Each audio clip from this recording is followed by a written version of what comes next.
अखिलेश जी, आपने स्पीकर को आज दिया है कफन जिस पे चुनाव आयोग लिखा हुआ, उसको लेकर के क्या कहेंगे? देखिए, जब चुनाव शुरू नहीं हुआ था उस समय ही मैंने प्रेस के माध्यम से आप सब लोगों को आग्रह किया था कि लोकतंत्र में मिल्कीपुर का चुनाव एक बहुत महत्वपूर्ण चुनाव होने जा रहा है।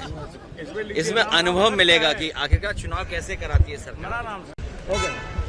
Thank you sir.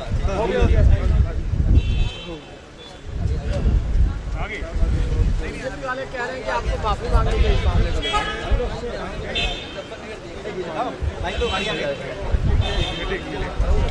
Akhilesh ji, BJP वाले कह रहे हैं कि इस मामले पर आपको माफी मांगनी चाहिए। ये कफन है चुनाव आयोग के लिए। लोकतंत्र की हत्या हो रही है। उसके लिए कफन हो गया, चलो हमारा हो गया। अखिलेश जी, आपने स्पीकर को आज दिया है कफन जिस पे चुनाव आयोग लिखा हुआ, उसको लेकर के क्या कहेंगे? देखिए, जब चुनाव शुरू नहीं हुआ था उस समय ही मैंने प्रेस के माध्यम से आप सब लोगों को आग्रह किया था कि लोकतंत्र में मिल्कीपुर का चुनाव एक बहुत महत्वपूर्ण चुनाव होने जा रहा है। इसमें अनुभव मिलेगा कि आखिरकार चुनाव कैसे कराती है सरकार। निष्पक्ष चुनाव होगा, कहीं भेदभाव नहीं होगा। लेकिन हम लोगों की कई 100 शिकायत करने के बाद भी चुनाव आयोग का पता नहीं लगा कि कहाँ चुनाव आयोग। इसलिए मजबूरी में हमें ये सफेद कपड़ा डालना पड़ रहा चुनाव आयोग पर। सर, एनईपी को लेकर के प्रोटेस्ट था, उसमें आप गए थे, उसको लेकर के? देखिए, ये भारतीय जनता पार्टी सब अधिकार अपने पास रखना चाहती है और लग ये रहा है कि बड़े बड़े उद्योगपतियों के उनको वाइस चांसलर उनके हिसाब से यूनिवर्सिटी कॉलेज और पढ़ाई कराना चाहती है। पिछड़े, दलित, आदिवासी, उनके बच्चे कहाँ पढ़ने जाएंगे? उनको नौकरियां कहाँ हैं? आप अपॉइंटमेंट्स देखिए, अपॉइंटमेंट किसके हो रहे हैं? और जिनको अपॉइंटमेंट मिल जाता है वो अपॉइंटमेंट किसको दे रहे हैं? ये बड़ा सवाल है। बाबा साहब भीमराव अम्बेडकर जी जो अधिकार दिए, जो आरक्षण दिया, वो सब छीनने की तैयारी में है और स्टेट गवर्नमेंट्स की सब पावर ये छीनना चाहते हैं। सर, धर्मेंद्र प्रधान ने ये कहा है एनईपी को भी लेकर चादर नहीं है ये। अगर इसको ही चादर कहोगे तो कफन को क्या कहोगे आप?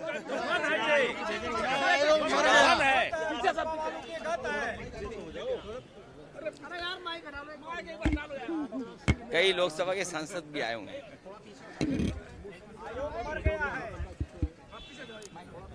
नाम सत्य है, भाजपा की यही करता है। नाम सत्य है, भाजपा की यही करता है।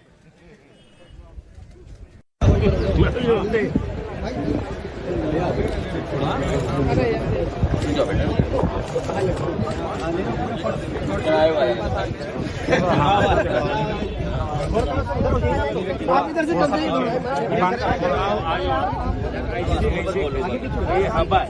चलते मर गया चुनाव आयोग।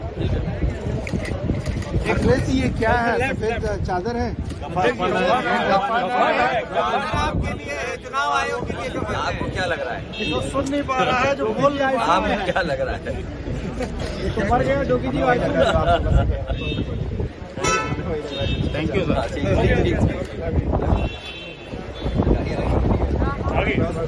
बीजेपी वाले कह रहे हैं कि आपको माफी मांगनी चाहिए इस मामले को। मुजफ्फरनगर देखा ही है ना, माइक तो गाड़ी आ गई।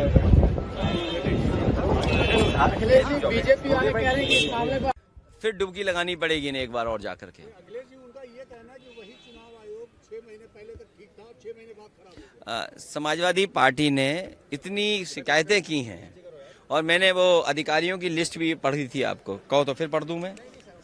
नहीं, फिर पढ़ दूं? अच्छा, पढ़ चुके हैं? अच्छा, तब ठीक है। तो सोचिए आप, बीएलओ कैसे अपॉइंट होंगे, प्रिसाइडिंग ऑफिसर कैसे अपॉइंट होंगे, सीओ किसको भेजा जाएगा, एसओ किसको बनाया जाएगा। और आपने पुलिस के अधिकारियों की भाषा सुनी होगी और जो पुलिस कप्तान हैं उन्हें कहा गया है कि इसके बाद आपको मलाईदार पोस्टिंग मिलेगी। आपको भी नहीं, आपके साथ और लोग भी हैं, क्योंकि सुनने में आ रहा है कि पति पत्नी दोनों आईपीएस हैं या आईएएस हैं, जो भी कुछ हैं। हमें तो बाद में जानकारी मिली है, सुनने में आ रहा है कि दोनों को मलाई वाली पोस्टिंग मिलेगी। अब मलाई वाली पोस्टिंग कैसे मिलेगी? जब तक सेवा नहीं करोगे आप। और बीजेपी ऐसी नहीं है कि बिना सेवा के, आपके परोपकार के कोई दे दे पोस्टिंग। पोस्टिंग आपको तभी अच्छी मिलेगी जब आप दूसरों पे अन्याय करेंगे, जब भेदभाव करेंगे, बीजेपी की मन मर्जी से करेंगे। आप में से कई चैनलों के पास वो रिकॉर्डिंग होगी जिसमें उस विधानसभा के बाहर के कार्यकर्ता कई सौ, 10, 15, 20 होते तो चले एक बात को आ गए, लेकिन 1000 से ज्यादा आसपास के जिलों के किसी ये मंत्री के कहने से आए, किसी एक मंत्री के कहने से आए, दूसरे मंत्री के से आए, तीसरे मंत्री के कहने से आए, और जब वो पकड़ा गया कार्यकर्ता तो बताओ वो मंत्री को फोन मिला रहा था कि नहीं मिला रहा था? वो मंत्री कौन था? वो मंत्री कैसे रह सकता है मिल्कीपुर में, ये बताओ आप। तो चुनाव आयोग कहाँ है बताओ आप? चुनाव आयोग को ये तो देखना चाहिए ना कि मंत्री को फोन मिला रहा है, और पुलिस अधिकारी ने खुद सुना, खुद बात की, वो आप भी जानते हैं। बीजेपी कह रही कि जो लिस्ट आप दिखा रहे हैं वो ये काम हमारा है। कार्यालय में चिपका दिया गया है। किस चीज की लिस्ट चिपका दी गई? अधिकारियों की आप जो लिस्ट बता रहे हैं। नहीं, सपा कार्यालय में क्या चिपकाने से, ये तो हमें जानकारी में मिला कि कौन अधिकारी किसका है, किस अधिकारी का किससे रिश्ता है। जो मंत्री हैं, कृषि मंत्री, उनके संपर्क में वो सीओ पुराना था तो हमीरपुर से लाया गया।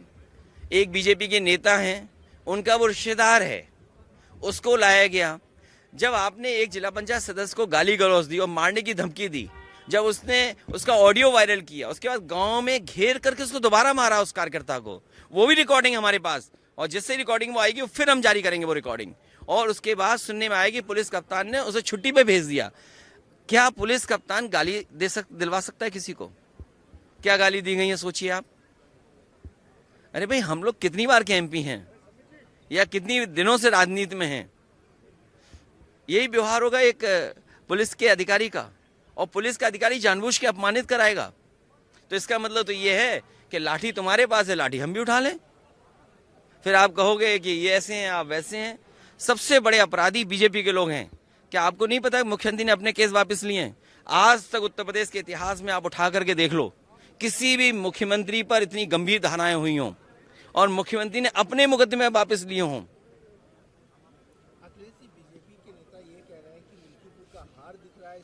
देखिए, सवाल हार जीत का नहीं है, सवाल हार जीत का नहीं है। आप कई प्रेस के साथियों ने तमाम वो वीडियो रिकॉर्ड किए हैं। कोई 6 वोट डाल के आ रहा है, कोई प्रिसाइडिंग ऑफिसर को टारगेट था कि इतने वोट डालने हैं। प्रिसाइडिंग ऑफिसर कौन होगा? शिक्षा विभाग का कौन अधिकारी देखेगा? आप अगर ऑर्डर करना था पोस्टिंग का तो इकट्ठा भी कर सकते थे। इंडिविजुअल ऑर्डर क्यों किया आपने? क्योंकि आपको पता था कि इंडिविजुअल ऑर्डर इस करने से पूरी जानकारी नहीं मिलेगी आपको। तो नियत ये थी कि चुनाव कैसे भी जीतना है। लेकिन अच्छा है, उन्होंने एक संदेश अच्छा दिया कि भारतीय जनता पार्टी के लोग बेईमानी कर सकते हैं। सोचो, कुंभ के समय पे जब लोग स्नान करते हैं और अपने पाप धोवाते हैं, तो ये जो लोकतंत्र में पाप हुआ है या पाप किया है, इसको कहाँ धोने जाएंगे? अब तो कुंभ भी खत्म होने वाला है, कुछ दिन तो बचे हैं।